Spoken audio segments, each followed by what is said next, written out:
Hey, what's up you guys, it's Connor, and today I'm going to be doing a book review on City of Ghosts by Victoria Schwab. If you guys don't know, this is Victoria Schwab's first middle grade novel. She publishes her books targeted at adults under V.E. Schwab, then YA and middle grade is under Victoria Schwab. In this one, we follow a character named Cassidy Blake. At the beginning of the book, she is kind of an outsider, which is how all of Victoria Schwab's main female characters are always different from other girls. She thinks being popular is like the worst thing that could ever possibly happen to you. Anyway, she actually is a little bit different because she is able to see dead people. She's able to see ghosts that are in the in-between, and she is able to go through the veil and see what happened at people's last moments or be able to communicate with ghosts. The reason why Cassidy is able to see these ghosts is at the beginning of the book you find out that she had a very near-death experience, and ever since that experience she's been able to see these different ghosts and interact with them in various ways. She has a best friend, his name is Jacob, and he is dead. So Cassidy and her best friend Jacob go around and experience all these different things, even though Jacob is one of these things that she's constantly experiencing. Cassidy also has a cat named Grim, and both of her parents are very much into the spiritual realm. They publish books where they talk about different spooky things, and at the beginning of the book you also find out that instead of going on the regular vacation, Cassidy is going to have to traipse around the globe with her parents as they're filming a TV show that's related to ghosts. They are the inspectors, and they're going to go from place to place and talk about the different haunted places around the globe. As usual with my book reviews, I'm going to go through my pros, go through my cons, give you my rating, and be done. Hopefully, this is going to be a quick video. We'll see. My first pro for this book is that I just always love Victoria Schwab's ideas for her books. The seeds that she comes up with for her books are always so fascinating. I really loved her idea for The Archived, which is her YA series. Then there's her Shades of Magic series, where people are able to go between these different parallel worlds, and they're all kind of connected because they each have a city called London in the place where London, England is. So I just always really love how creative her ideas are. I love the idea of the in-between and how Cassidy is able to access this in-between by piercing the veil and going through and experiencing and talking to these different ghosts. I really want to know more about that. I want to know what creates certain types of ghosts. What was it that was about their death or about their life that created like a looping ghost that just experiences the same things over and over again, or a ghost like Jacob that is able to walk around and act pretty normally. So I want to know more of those things, and this book did a good job of introducing me to those things and also getting me excited to learn more about it. Another pro that I had was that I really loved that the parents in this book are actually there, and even though they're a little aloof, they don't pay attention to Cassidy as much as maybe they should, and they don't take what she wants into account maybe as much as they should.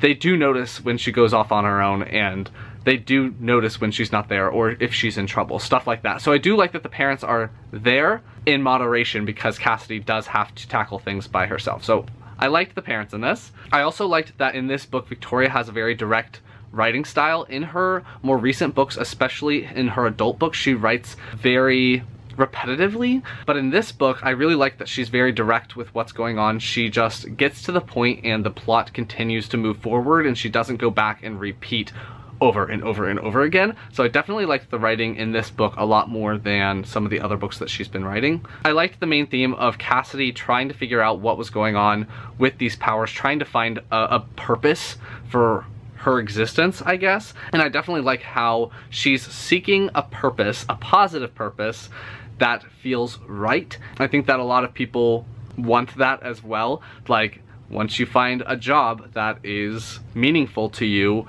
and you feel good while you're doing it, like, awesome, do that thing. So I like that Cassidy is on a journey trying to find her purpose in this book and in this series.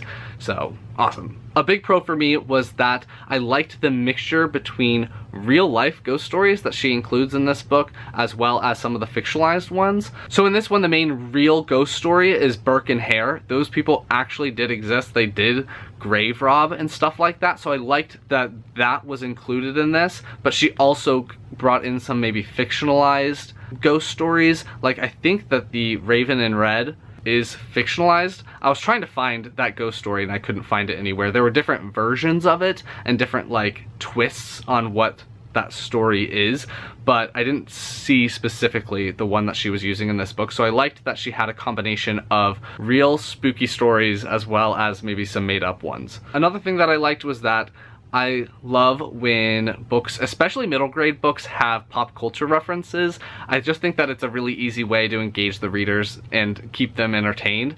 In this one, Victoria Schwab uses a lot of Harry Potter references. Cassidy loves Harry Potter and talks about it relentlessly. So I at first really did love the Harry Potter references because I really like Harry Potter and I enjoyed seeing them. I think that she relied a little bit too much on those Harry Potter references, so it was a pro that a little bit turned into a con. I'm hoping that she moves away from the Harry Potter references as the series goes along, and maybe even sprinkles in other pop culture references without overdoing it. But at first, I was really loving the Harry Potter references. And the last pro that I'm going to talk about is that I just really loved Jacob. I think that Jacob is going to be one of the arcs that kind of bridge all of the books together, because he has a lot of stuff going on that we don't know about. Like, who is Jacob? How did he die? Why is he able to do the things that he's able to do? Why isn't he one of these looping ghosts that experiences the same day or death over and over again? What is the connection between Jacob and Cassidy? So you have a lot of things that you want to figure out with Jacob, and I think that you'll find out those things throughout the story as it goes along. That said, I'm going to talk about a couple of neutrals that I had. One of those relates to Jacob and how I think that his character arc and finding more about him is going to bridge the gaps between the books. I think that this book series has a very high potential for becoming very episodic, which is fine because there's a lot of urban fantasy series that are episodic and are very enjoyable. I'm thinking that this series might be like a little bit of a middle grade version of maybe like Supernatural, where they're tackling different bad guys in every episode, but there are certain threads that connect all the episodes together. Another example would be the Haven TV show or like the Dresden Files. So there are very episodic urban fantasy series like this. I think that this is just going to be like a middle grade version of one, which could be very fun.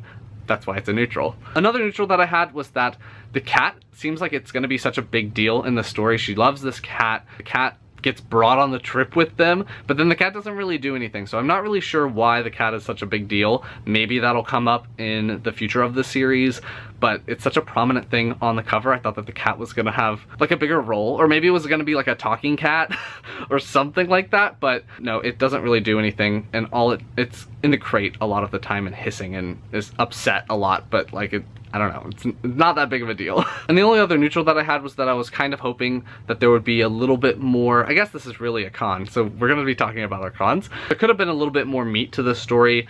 This first book is very baseline. It's laying the foundation for what this series is going to grow on. So with that said, I didn't feel invested as much as I was hoping to in this story or in Cassidy. And I think that you get to know Cassidy a little bit, but you don't fully get invested in what's going on with her. You get a little bit of information about Jacob, but you don't really get fully invested in him or her parents or really what's going on. I think as the series goes on, maybe you will get more invested. So we'll see. I feel like this con could just be because I haven't spent a ton of time with this character yet, and that could change as the series continues to come out.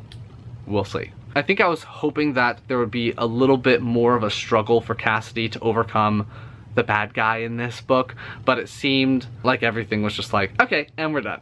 So overall, I did enjoy my experience reading City of Ghosts by Victoria Schwab. I gave this book 3.5 stars. I think it's a really good beginning to a middle grade urban fantasy series, and if that's something that you've been wanting to check it out, I think that you should give this one a go. I do look forward to seeing what happens next and learning more about Jacob and seeing what kind of bad ghosts that Cassidy's gonna have to deal with in the next book. If you like this video, please give it a big thumbs up and comment down below if you've read this book already. What were your thoughts on it? If you want to read it now, let me know that as well. Anything else you want me to know, leave it down below and I will talk to you guys next time.